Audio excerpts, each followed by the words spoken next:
हाँ, good morning friends. Last lecture हमने आरटास colonel का बारे में अंडरस्टैंड किया। ओके, आरटास कर्नल के क्या फंक्शनिंग है, ये सारी बातें हमने वहां पर लर्न की। ओके, लास्ट में आपको जाते जाते मैं वहां पर आपको एक स्लाइड बता रहा था। ओके, वह फिर से बता रहा हूँ।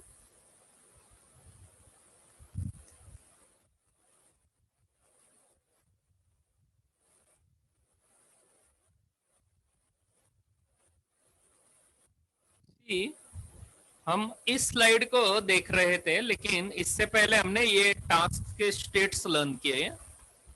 ओके, टास्क के टोटल ये स्टेट्स आपको कुछ इस तरह मैंने बताए: dormant, ready, running, delayed, pending, block और इंटरप्टेड। ओके, इसके बाद मैंने आपको ये एक एक करके बताया कि भाई ये रेडी क्या होता है, रनिंग क्या होता है, ब्लॉक क्या होता है, एग्जीक्यूशन क्या होता है और ये कैसे हायरार्की रहेगा, ये सब हमने डिस्कस किया।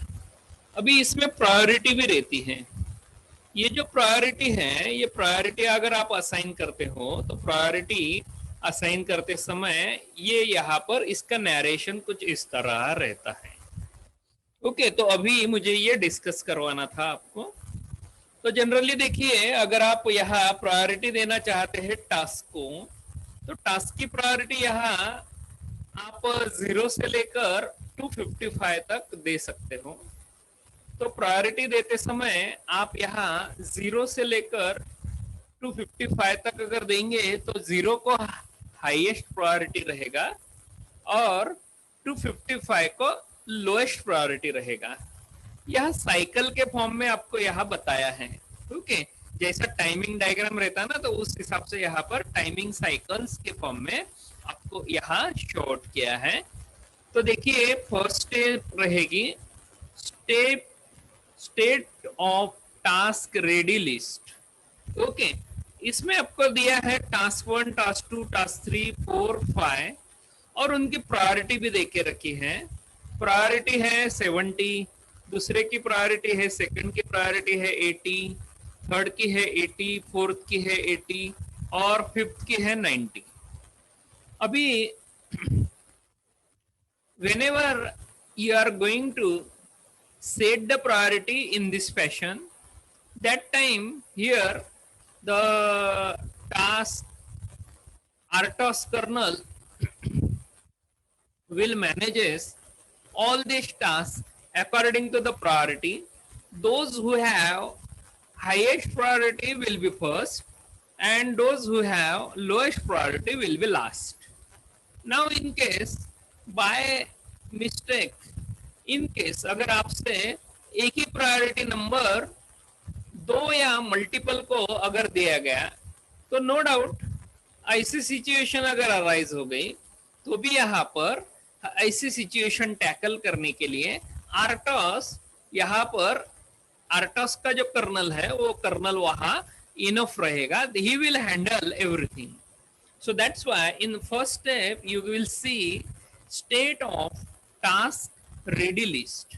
In that you find total 5 tasks are there and these 5 tasks having this priority. Now when you talk about the second timing cycle, in that first task have completed his task and now task 2, 3, 4 and 5 are ready in the list. So it is called state of task ready list. So in that you can find task 2, 3, 4 having same priority.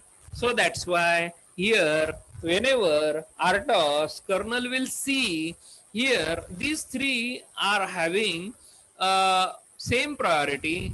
So in that situation the RTOS kernel will check whether which will come first and which will come last. Okay, so that's why according to that, in that cycle the task 2 will come in the timing cycle first, task 3 will come afterward and task 4 will be assigned later on. So according to the timing, here the tasks are entertained by the RTOS kernel. So that's why task 2 will be handled by the RTOS kernel in the cycle 2. Then in the cycle 3, task 3 will be entertained, and in cycle 4, task 4 will be entertained. Okay. So this will be steps. These will be steps carried by the RTOS kernel. Now here we are going to see how the RTOS will do the task management. See, here I have given something in the slide. So just I am reading. First, set of service used to allow application software developer to design their software as a number of separate chunks of software, each handling a distinct topic, a distinct goal, and sometimes its own real-time deadline. Similarly, the main service offered is task scheduling. So here you can control the execution of application software tasks and can make them run in a very timely and responsive fashion. Okay. Now here we are going to talk about the scheduling. Now whenever you are going to do the scheduling of the task, so that's why scheduling is a process. Okay. It is deciding how to commit the resources between a variety of possible tasks. Time can be specified or floating as part of a sequence of events. Scheduling is a key concept in computer multitasking, multiprocessing, operating system, and real-time operating system design. Scheduling will refer you the way processes are assigned to run on the available CPU. Since there are typically many more processes running than there are available CPU, this assignment is carried out by softwares known as scheduler and dispatcher. Now here I am giving you idea about the different functionality provided by the scheduler. Okay, so that's why here see CPU utilization, throughput, turnaround, waiting time, response time, and fairness. Okay, these will be the different things provided by the scheduler. Okay, it means scheduler is concerned mainly with this CPU utilization. CPU utilization means what? It is used to keep the CPU as busy as possible. So that's why whenever scheduler will do the scheduling of a task, that time its work is to, means the scheduler will care that CPU should be utilized as much as possible. So that's why here scheduler will keep the CPU as busy as possible. Similarly, the second one is throughput. Throughput means here number of processes that complete their execution per unit time. So how many number of processes or how many number of tasks or how many number of routines are executed within a specified amount of the time. So that's why according to that the throughput is get counted. Throughput is important because here, because of the throughput, the scheduler operation capability will be judged by the designer. Okay. Similarly, turn around. Okay. Here, turn around means the total time between the submission of a process and its completion. Okay. So it is the total amount of the time as you are going to submit the process or task to the for CPU utilization, and how many or how much amount of the time will be required to complete it. So over that the turnaround time will be taken in considerations. Okay. Now waiting time. Waiting time means it is the amount of time a process has been waiting in a ready queue. Okay. So that's why it is called waiting time. Means it is the total amount of time a process has been waiting in a ready queue. Similarly, the response time means it is the amount of time it takes from when a request was submitted until the first response is produced. Okay, means here the response time is taken in consideration, means when the CPU is going to generate the response. So that's why here it is the total amount of the time it takes from a request was submitted until the first response is produced. Okay, then fairness is uh,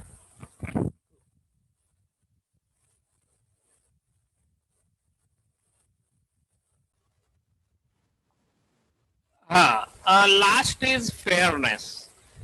It is a equal CPU time to each thread. Means whenever multiple threads are going to run on a CPU on a concurrent fashion, यानी एक साथ multiple thread अगर run हो रहे हैं तो ऐसे situation में सीपीयू उसको इक्वल टाइम प्रोवाइड करेगी. Okay, so that's why fairness policy should be there. Okay, so you got these all the points. Okay, so here we are going for the next point, task scheduler. Okay, task scheduling. Okay, तो कभी MCQ में इसमें से भी कुछ points आते हैं. तो देखिए मैं जो स्लाइड्स आपको बता रहा हूँ इसमें जनरली कैसा है कि जो एमसीक्यू बेस है वो भी इसमें कवर किया है मैंने. Okay, now what is the task scheduling? Now that I am just telling you here, I have given you some sort of points in front of you with the help of slides. Okay, now here first is scheduler are part of kernel. It is responsible for determining which task run the next. Remember, scheduler यहाँ पर colonel के द्वारा handle किया जाता है. Okay, colonel के द्वारा यहाँ पर शेड्यूलर हैंडल किया जाता है. तो RTAS kernel is responsible. So that's why यहाँ अभी शेड्यूलर यहाँ शेड्यूलिंग का काम करेगा. Okay, so that's why it is responsible for determining which task will run. Okay, कब कौन सा टास्क रन करेगा ये डिसाइड करने के लिए यहाँ पर शेड्यूलर रहता है. ओके, तो इसके बाद कौन, उसके बाद कौन, इसको कितना टाइम, ये सब डिसाइड करने का काम शेड्यूलर का रहेगा. Now second point, most real time kernel use priority based scheduling.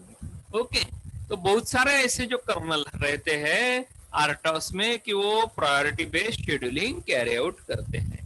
तो प्रायोरिटी बेस्ड शेड्यूलिंग ही जनरली यूटिलाइज किया जाता है. जहां प्रायोरिटी बेस्ड शेड्यूलर नहीं है वहां आओ जाओ अपना घर हो जाता है. इस वजह से वहां RTOS में generally strict priority scheduling adopt किया जाता है. यानी each task is assign a priority based on its importance. यानी यहाँ हर टास्क को यहाँ बराबर प्रायोरिटी असाइन की जाती है उसके अकॉर्डिंग, उसका इंपॉर्टेंस देखकर. ओके, अगर वो इंपॉर्टेंट सिग्नल होगा तो उसको हाई प्रायोरिटी दिया जाएगा. अगर नॉन इंपॉर्टेंट सिग्नल होगा तो लो प्रायोरिटी दिया जाएगा. उसको मॉडरेट प्रायोरिटी देने का काम भी उसको उसके एक्टिविटी देखकर ही दिया जाता है. The priority is application specific. Generally अगर प्रायोरिटी असाइन करनी है उसको कोई एप्लीकेशन है क्या, उसको कोई यहाँ पर रिसोर्स अटैच है क्या, या वो पर्टिकुलरली कोई डाटा प्रोवाइड कर रहा है क्या, ये देख के ही उसको प्रायोरिटी असाइन की जाती है. The scheduling can be handle automatically. ये जो शेड्यूलिंग का काम है ये ऑटोमेटिक हैंडल किया जाता है. इसमें रेडिली रनिंग प्रोग्राम वहां पर अवेलेबल रहता है. That scheduler will take care, that program will take care about all this things. Okay, it will see whether what the priority will be. Okay, ज्यादा discuss नहीं करता उस पॉइंट के बारे में, ऑलरेडी हमने बहुत सारा उसमें डिस्कस कर लिया है. Many kernel will provides a set of API call that allow developer to control the state change.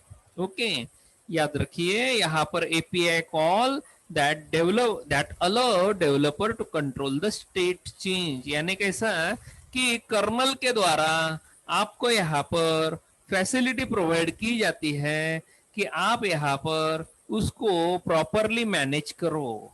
Okay, so that's why यहाँ पर API application interface. Okay, so that's why application interface के द्वारा आपको यहाँ आपको जो स्टेट है scheduler का या टास्क का वो चेंज करने की फैसिलिटी वहां पर रहती है.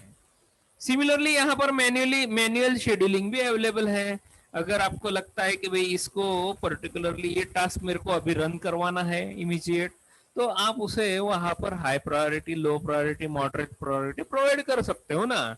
ओके, ऑटोमेटिक तो है लेकिन वहां पर मैन्युअल भी आपको वहां जाने की, स्विच करने की फैसिलिटी प्रोवाइडेड रहती है. Non real time system usually use non preemptive scheduling. अगर वहां कोई नॉन रियल टाइम सिस्टम्स का कोई यहाँ अगर एखादा टास्क अगर है तो उसमें नॉन प्रीएम्प्टिव शेड्यूलिंग आप कैरी आउट कर सकते हो.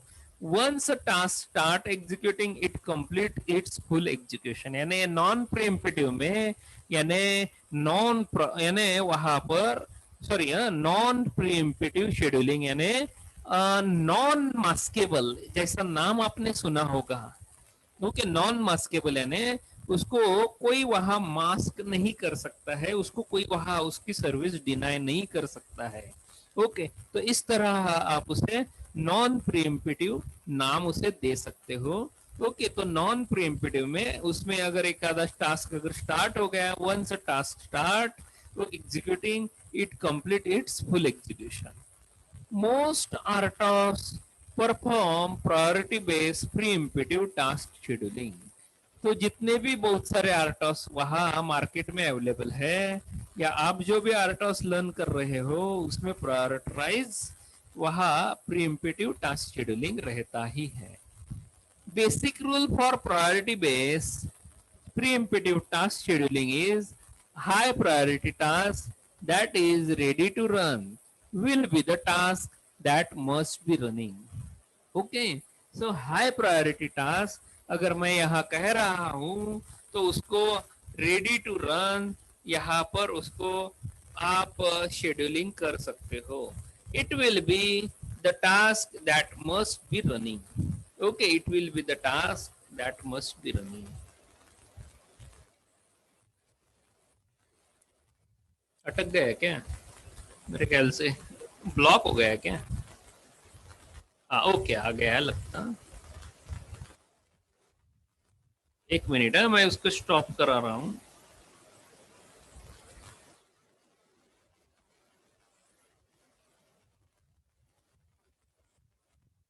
ओके ओके, चलिए नेक्स्ट पॉइंट देखते हैं. वो थोड़ा ब्लॉक हो गया था, जो पावर पॉइंट रहता ना वो ब्लॉक हो गया था. Okay, no problem. Now we are going for the next one. Now here question is why scheduling is necessary in RTOS. कैसा बहुत सारे बार जो नए स्टूडेंट आते हैं ना तो वो बोलते हैं भाई व्हाई इट इज नेसेसरी, यार क्यों ऐसा लगा रहा है, क्यों पढ़ा रहे हो ज्यादा हमको. तो देखिए कैसा है, कुछ पॉइंट्स यहाँ पर दिए हैं कि आप उसके द्वारा अंडरस्टैंड कर सकते हो कि भाई व्हाई इट इज नेसेसरी, क्योंकि यहाँ पर उसका इंपॉर्टेंस भी जानना जरूरी है. whenever you are going into the any one of the software based company, that time these points will be given by that trainer. Okay, so here more information about the task are known. Number of task ये important रहेगा, resource requirement, execution time और deadline. तो देखिए कैसा है कि आप अगर एखादा प्रोग्राम लिखते हो, फॉर एग्जांपल आपने माइक्रो कंट्रोलर के लिए एखादा प्रोग्राम लिखा, एखादा आपने एलईडी ऑन ऑफ के लिए प्रोग्राम लिखा, तो मैं यहाँ पर उसे भाई एक प्रोग्राम आपने लिखा है ऐसा मैं 1 नंबर काउंट करूंगा.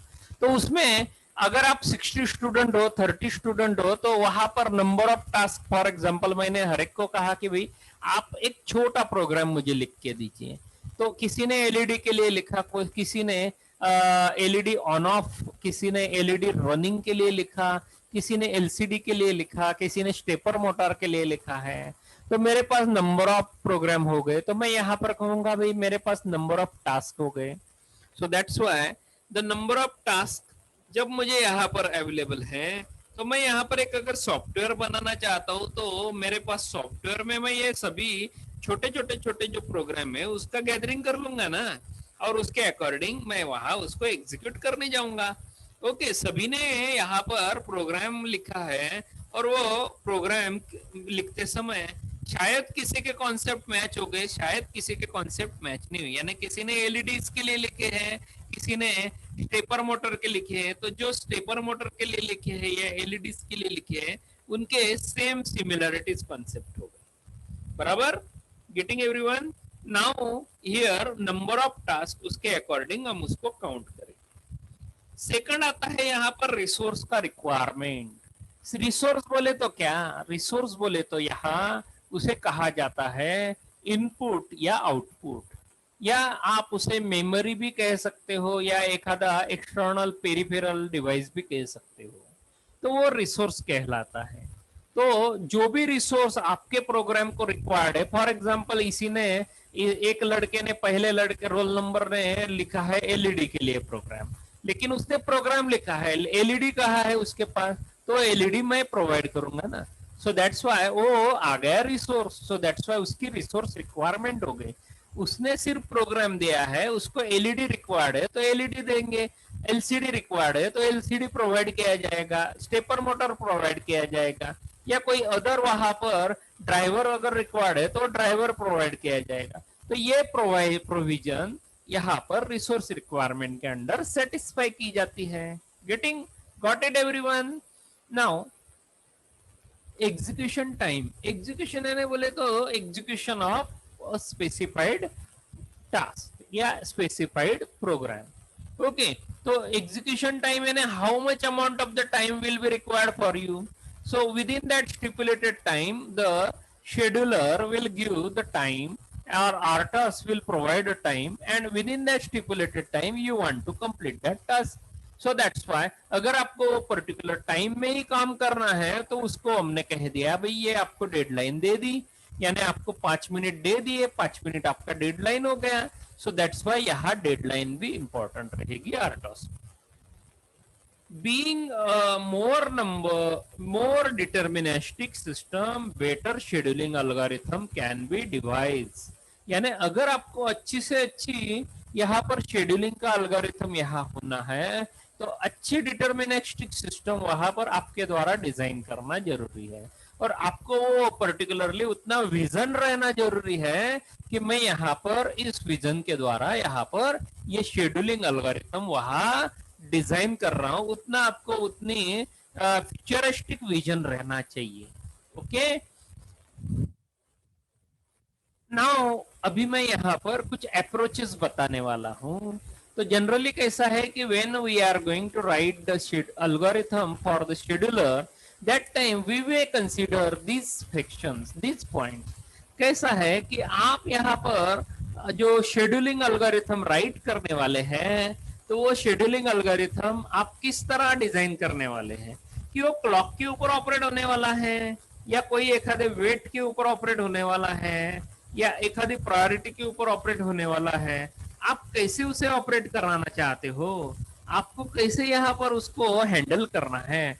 तो अगर आपको उसमें से कोई कॉन्सेप्चुअल नया अगर बात आती है तो आप उसको उस हिसाब से सिस्टम डिजाइन करिए और उसके अकॉर्डिंग उसको रन कराइए, उसको एल्गोरिथम को रन कराइए, उसको शेड्यूल कराइए, तो ये रह सकता है।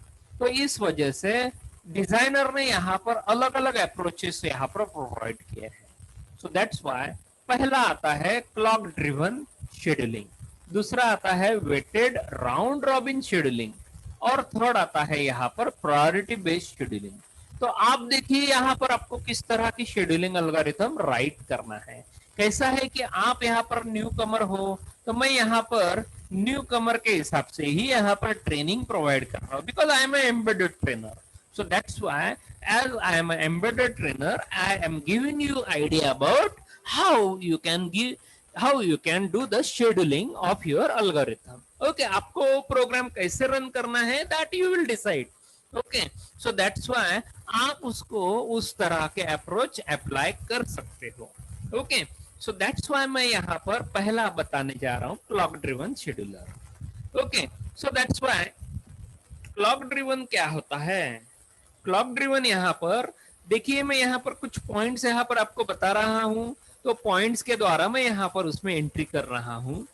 All parameters about job. Okay, उसमें एग्जीक्यूशन टाइम और डेडलाइन हो सकती है known in advance. Okay, all parameters about the jobs known in advance.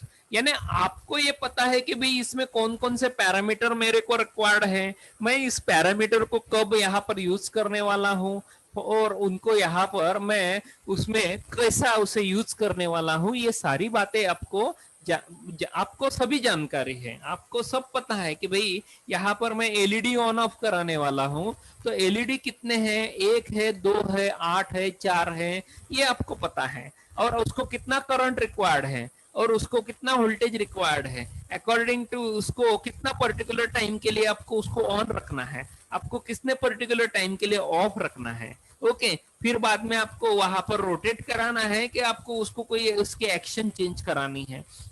These things will be decided by you.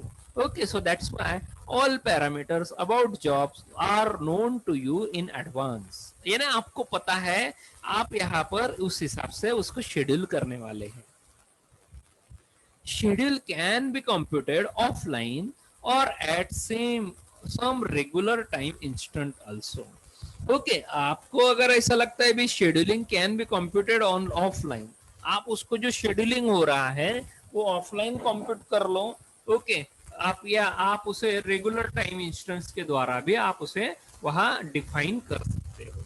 Okay, तो आपको कैसे करना है वो आप डिसाइड करो. ओके, फॉर एग्जांपल मुझे यहाँ पर ऐसा लगा कि भाई मुझे एलईडी 1 सेकंड के लिए ऑन रखना है, 1 सेकंड के लिए ऑफ रखना है.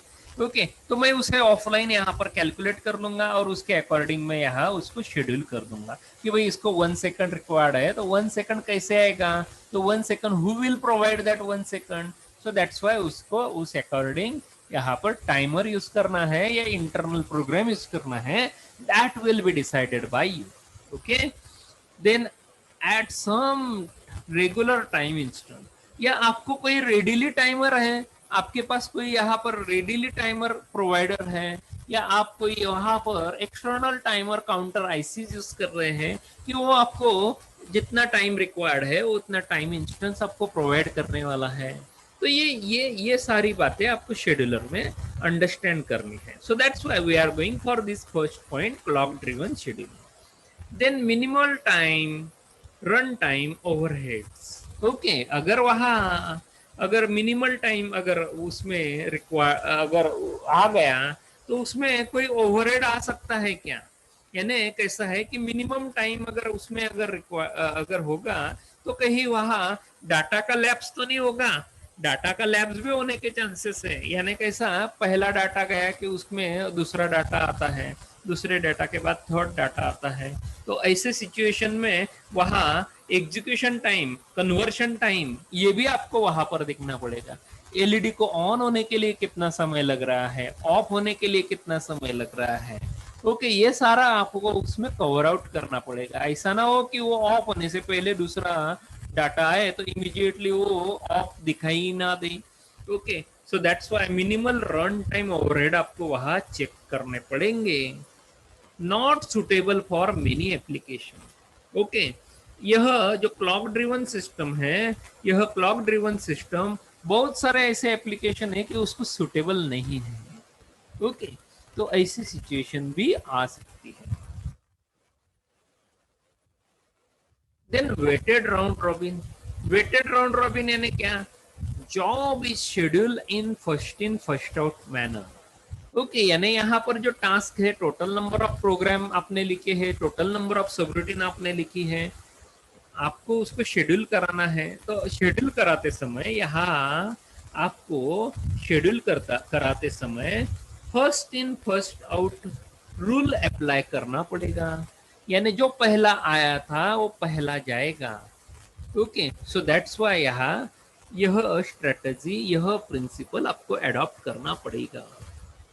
Time quantum given to each job is proportional to its weight. Okay, एक टाइम क्वांटम आपको वहां पर देना पड़ेगा अगर आप कोई वहां particularly weighted scheduling carry out कर रहे हैं। वेटेड है ना, कैसा कि अगर आपको ऐसा लगा कि भाई मैं सभी जो प्रोग्राम है उसको इक्वल टाइम प्रोवाइड करना चाहता हूँ, तो इक्वल टाइम प्रोवाइड करना पॉसिबल है क्या? आप बोलो, आपका जवाब क्या है? आपका जवाब होगा नहीं। क्यों?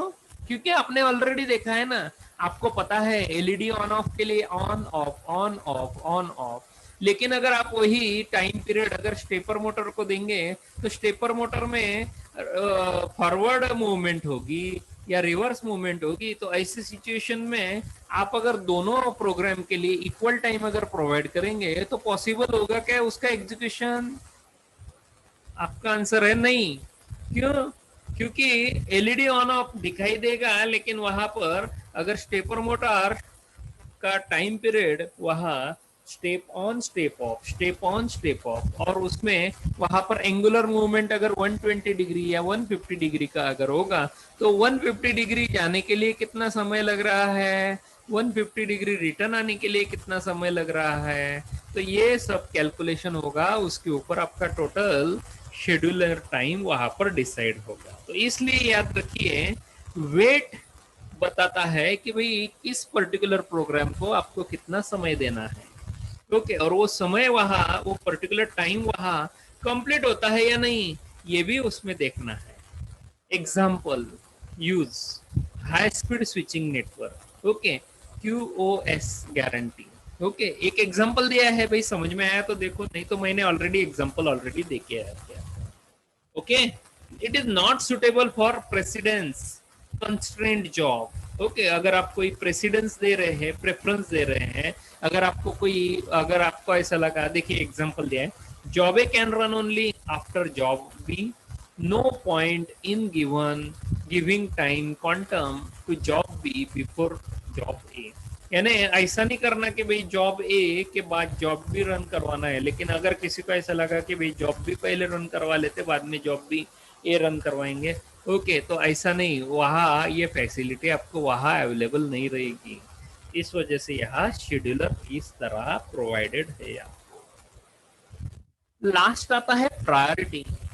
अगर प्रायोरिटी की बात करो तो यहाँ पर प्रायोरिटी आएगी। प्रायोरिटी यहाँ प्रेफरेंसेस देंगी, उसमें आपको यहाँ नंबर्ड प्रायोरिटी रहेगी। Processor never left ideal when there are ready task. Okay, processor कभी भी यहाँ पर आइडियल सिचुएशन में नहीं रहना चाहिए।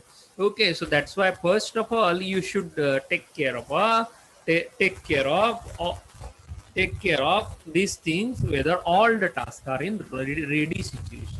यानी अगर आप प्रायोरिटी दे रहे हैं, प्रायोरिटी में लो प्रायोरिटी हाई प्रायोरिटी अगर है, तो उसमें आपको यह केयर लेना पड़ेगा कि भाई इमीडिएटली प्रोसेसर बिजी ही रहना चाहिए।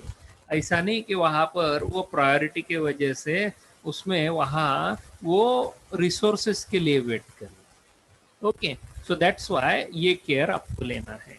Processor allocate to processes according to the priority.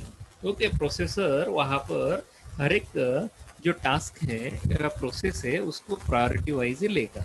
उसमें भी वहां प्रायोरिटी स्टैटिक या डायनेमिक रह सकती है।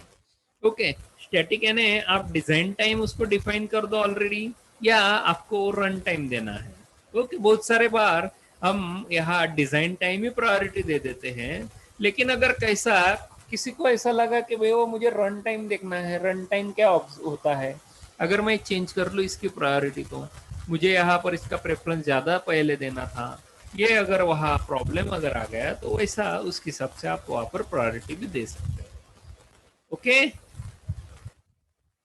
अगर आप यहाँ पर प्रायोरिटी बेस्ड कर्नल अगर यहाँ पर ले रहे हो, तो यहाँ प्रायोरिटी बेस्ड कर्नल अगर लोगे तो वहां दो तरह के प्रायोरिटी बेस्ड कर्नल वहां अवेलेबल है, नॉन प्रीएम्पिटिव और प्रीएम्पिटिव।